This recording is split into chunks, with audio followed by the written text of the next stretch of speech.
नमस्कार विद्यार्थी मित्रांनो, स्वागत आहे परत एकदा तुमच्या आवडत्या चॅनल हॅलो टीचरमध्ये।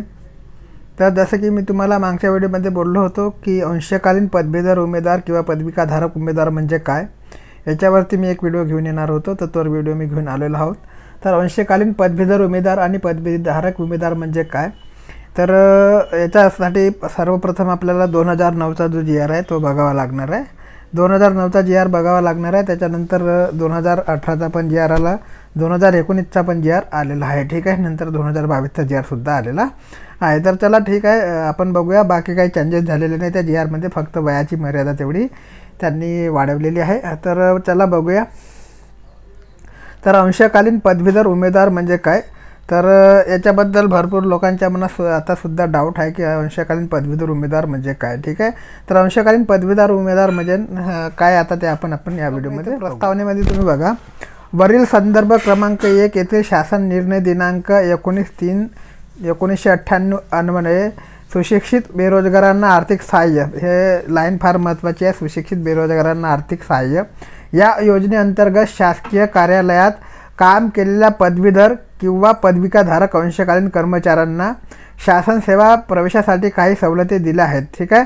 परत बघा, सुशिक्षित बेरोजगारांना आर्थिक अर्थसहाय्य या योजनेअंतर्गत शासकीय कार्यालयात काम केलेल्या पदवीधर किंवा पदविकाधारक म्हणजे ज्यांचे डिग्री किंवा डिप्लोमा झालेला आहे अशा उमेदवारांना म्हणजे अंशकालीन कर्मचाऱ्यांना शासन सेवा प्रवेशासाठी कार्य सवलती दिल्या आहेत। मला मागच्या व्हिडिओला एक मुलाने मेसेज केला होता की जे अंशकालीन पदवीधर आहेत त्यांच्याकरिता डिप्लोमा किंवा डिग्री अशी काही मर्यादा नाही आहे। तर मुला इथे बघ, ज्याने पण तो मेसेज केला होता, थोडेसे वाईट शब्द वापरले त्याच्यामध्ये।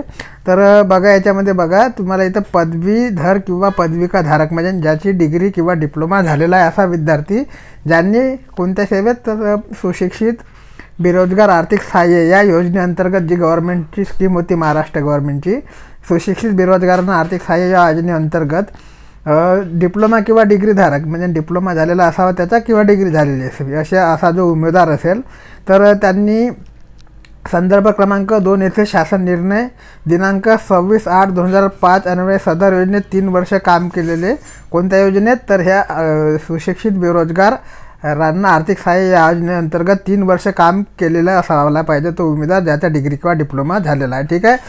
याच्यात काम केलेला असावा किंवा रोजगार मार्गदर्शन केंद्रामध्ये 3 वर्षाच्या अनुभवाची नोंद करणे आवश्यक आहे, ठीक आहे।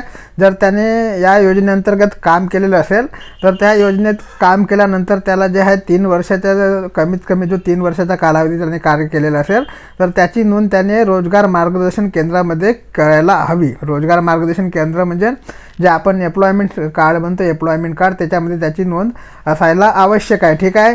सोबतच त्याला जे आहे ते ज्या डिपार्टमेंटमध्ये त्याने कार्य केलेले असेल गव्हर्नमेंटच्या त्या डिपार्टमेंटकडून एक लेटर दिले जाते किंवा एक पत्र दिलं जातं किंवा एक प्रमाणपत्र दिलं जातं, ते त्याच्याकडे असणे आवश्यक आहे, ठीक आहे।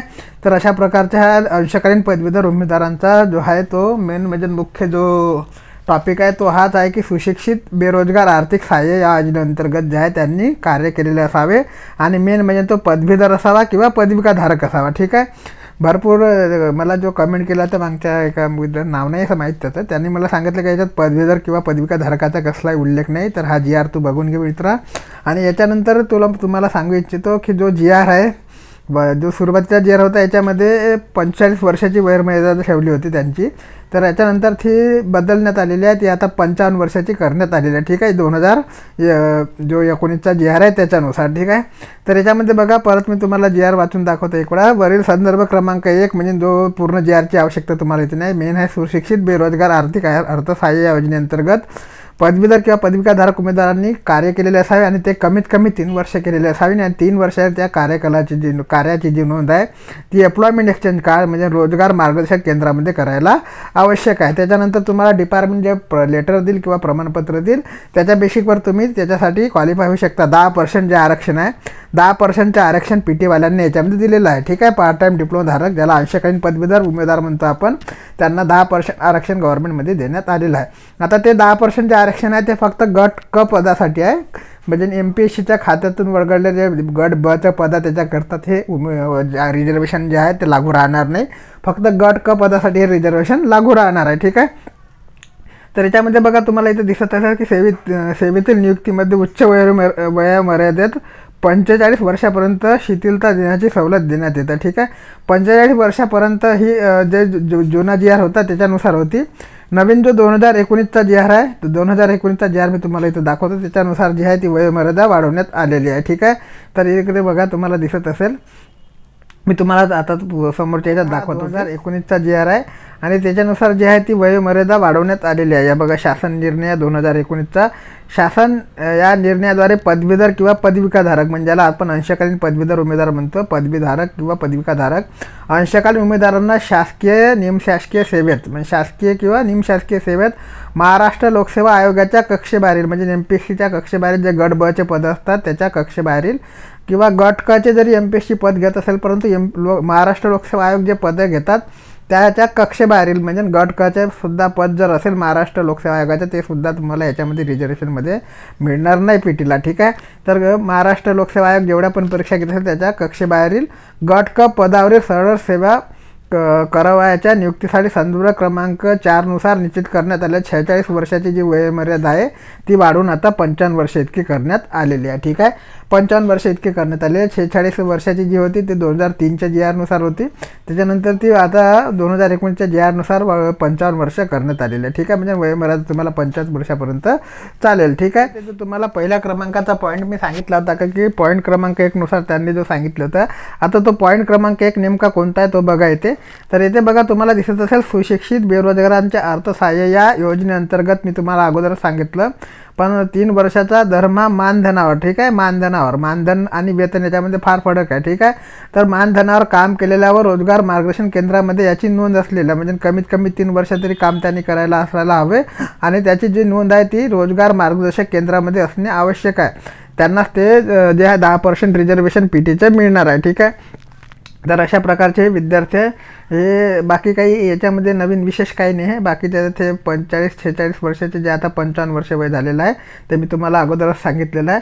मेन जे आहे ते तुम्हाला 3 वर्षाचा मिनिमम गव्हर्नमेंट कार्यालयामध्ये कामाचा अनुभव असावा, सोबतच तुमच्या डिप्लोमा किंवा डिग्री झालेली असावी. त्याच्यानंतर तुम्हाला 3 वर्षाचा कार्यक्रमाचा अनुभव, त्याच्यामध्ये कामाचा अनुभव, त्याच्यामध्ये गव्हर्नमेंट डिपार्टमेंटमध्ये असावा, कोणतेही डिपार्टमेंट असो महाराष्ट्र गव्हर्नमेंटचे, तर त्याच्यामध्ये तुम्हाला 3 वर्षाचा कामाचा अनुभव असावा आणि त्याची जी नोंद आहे तुमची, जी एम्प्लॉयमेंट कार्ड आहे किंवा रोजगार मार्गदर्शन केंद्रामध्ये असणे आवश्यक आहे. आणि त्याची एक प्रमाणपत्र, तुम्हाला जे डिपार्टमेंटमध्ये तुम्ही काम केलं असेल त्याचे एक प्रमाणपत्र लागेल, त्याच्यावर तुम्हाला ते 10% आरक्षण मिळू शकतं. ठीक आहे, तर अशा प्रकारे आपल्याला समजून घेता येईल की PT रिझर्वेशन म्हणजे काय, म्हणजे जो आपण त्याला अंशकालीन पदवीधर उमेदवार म्हणतो, अशा प्रकारचे हे गणित आहे.